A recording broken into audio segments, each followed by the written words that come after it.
शरण क्या है?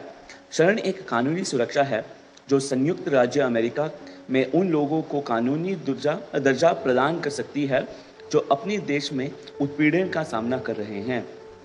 उत्पीड़न का सामना करने का मतलब है कि या तो किसी ने आपके गृह देश में पहले से ही आपके जीवन या सुरक्षा को खतरे में डाल दिया है। यदि आप अपने गृह देश में लौट आए तो कोई आपके जीवन या सुरक्षा को खतरे में डाल देगा। यह आपके देश की सरकार हो सकती है जो आपको नुकसान पहुंचाएगी, या कोई व्यक्ति या समूह हो सकती है जिससे आपकी सरकार आपकी रक्षा नहीं कर सकती या नहीं करेगी। हालांकि ये साबित करना कि यदि आप लौटे तो आप खतरे में होंगे, शरण के लिए अर्हता प्राप्त करने के लिए पर्याप्त नहीं है। आपको ये साबित करना होगा कि आप खतरे में होंगे क्योंकि कोई आपको किसी खास कारण से निशाना बना रहा है। अमेरिका कानून के अनुसार कोई व्यक्ति केवल तभी शरण के लिए पात्र हो सकता है यदि उन्हें निम्नलिखित में से कम एक कारण से उनके गृह देश में लक्षित किया जाएगा। नस्ल या जातीयता। इसका मतलब है कि कोई आपकी नस्ल या जातीय समूह के कारण आपको नुकसान पहुंचाएगा। उदाहरण, कोई व्यक्ति जिसे इसलिए निशाना बनाया जा रहा है क्योंकि वह एक स्वदेशी समुदाय का सदस्य है। दूसरा, धर्म। इसका मतलब है कि कोई आपकी धार्मिक मान्यताओं के कारण आपको नुकसान पहुंचाएगा। उदाहरण, कोई व्यक्ति जो ऐसे देश में ईसाई हैं जहां सरकार ने ईसाई धर्म का पालन करना अवैध बना दिया है, और यदि वे वहां रहते हैं तो उन्हें अपने धार्मिक विश्वासों का पालन करने के लिए जेल भेजा जाएगा। तीसरा, राष्ट्रीय मूल। इसका मतलब है कि आप जिस देश से हैं या अपने वंश के देश के कारण कोई आपको नुकसान पहुंचाएगा। चौथा, राजनीतिक राय। इसका मतलब है कि कोई आपको नुकसान पहुंचाएगा या आपकी राजनीतिक मान्यताओं या राय के कारण आपको की निशाना बनाया जाएगा। इसका मतलब है यह भी हो सकता है कि कोई आपको उस राजनीतिक राय के कारण नुकसान पहुंचाएगा जो वे सोचते हैं कि आपके पास है, भले ही वे गलत हों और आप वास्तव में उस राय को नहीं रखते हैं। पहला उदाहरण, कोई व्यक्ति जिसे सरकार के खिलाफ विरोध प्रदर्शन में भाग लेने या किसी भिन्न राजनीतिक दल का सदस्य होने के कारण लक्षित किया गया है। दूसरा उदाहरण, एक पत्रकार जिसे इसलिए निशाना बनाया गया क्योंकि उन्हें सरकारी भ्रष्टाचार को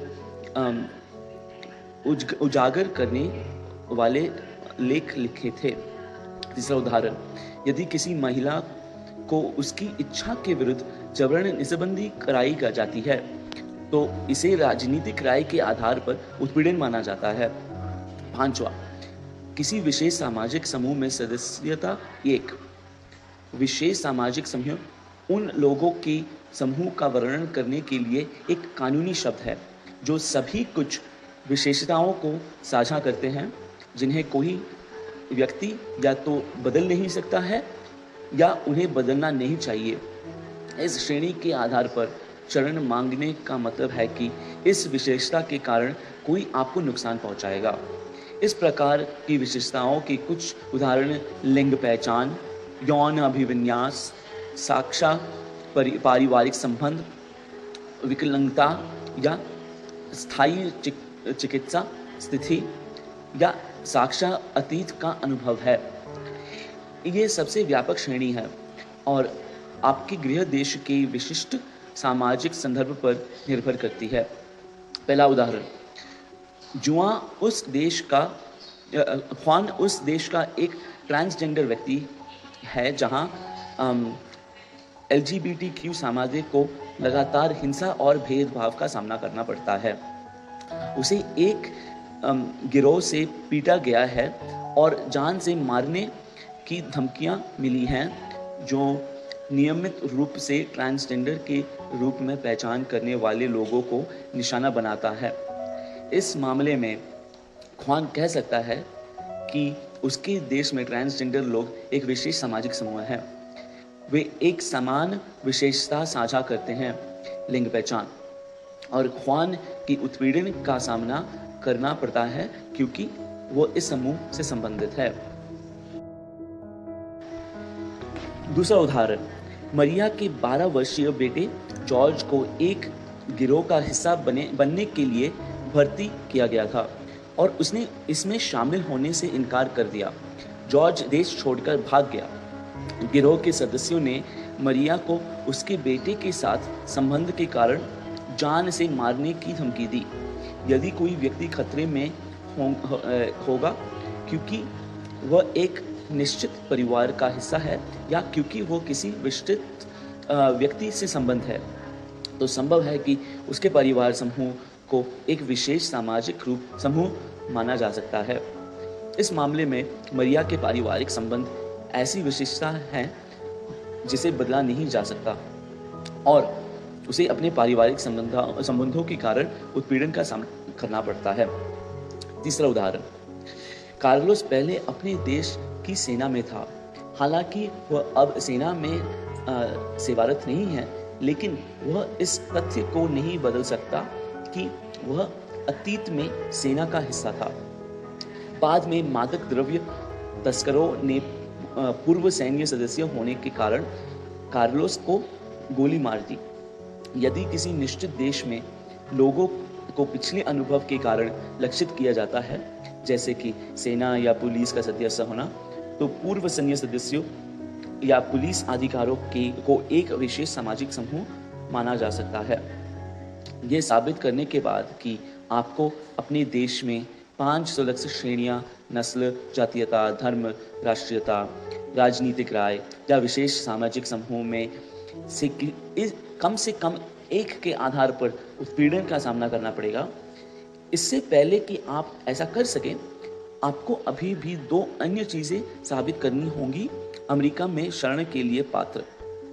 पहला, आपको यह साबित करना होगा कि आपके गृह देश के सरकारी अधिकारी या तो आपकी रक्षा नहीं कर सकते हैं या आपकी रक्षा करने के इच्छुक नहीं हैं। दूसरा, आपको यह साबित करना होगा कि आप अपने देश के किसी दूसरे हिस्से में सुरक्षित रूप से स्थानांतरित नहीं हो सकते। इसका मतलब यह है कि अगर आप किसी दूसरे शहर या देश के दूसरे हिस्से में चले गए, तब भी आप खतरे में रहेंगे। शरण के बारे में याद रखने योग्य महत्वपूर्ण बातें। पहला, आपके देश में खराब आर्थिक स्थिति शरण का आधार नहीं है। काम की तलाश में अपना देश छोड़ना भी शरण का आधार नहीं है। दूसरा, अपने या परिवार के किसी सदस्य के लिए चिकित्सा देखभाल तक पहुंच का अभाव शरण का आधार नहीं है। तीसरा, सामान्य हिंसा के कारण अपना देश छोड़ना, यदि ये 5 संरक्षित श्रेणियों में से किसी एक के कारण नहीं है, तो पात्र होने के लिए पर्याप्त नहीं है। चौथा, मानवीय पैरोल के साथ अमेरिका में प्रवेश करना या CBP 1 एप्लीकेशन का उपयोग करना आपको केवल अमेरिका में प्रवेश करने की अनुमति देता है और इसका मतलब यह नहीं कि आपको शरण दी गई है। पांचवा, अमेरिका में प्रवेश करने वाले और यह कहने वाले कि उनकी जान में को खतरा है, प्रत्येक व्यक्ति को स्वचालित रूप से शरण नहीं दी जाती है। एक कानूनी प्रक्रिया है जिससे शरण के लिए आवेदन करने वाले लोगों का गुजरना होगा। इस कानूनी प्रक्रिया के दौरान आपको यह साबित करना होगा कि आप शरण के लिए पात्र हैं, क्योंकि आपको जो नुकसान हुआ है वो शरण की 5 संरक्षित श्रेणियों में से एक के अंतर्गत आता है।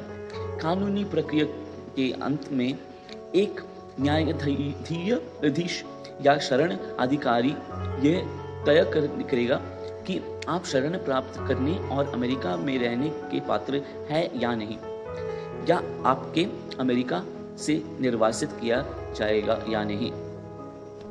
धन्यवाद।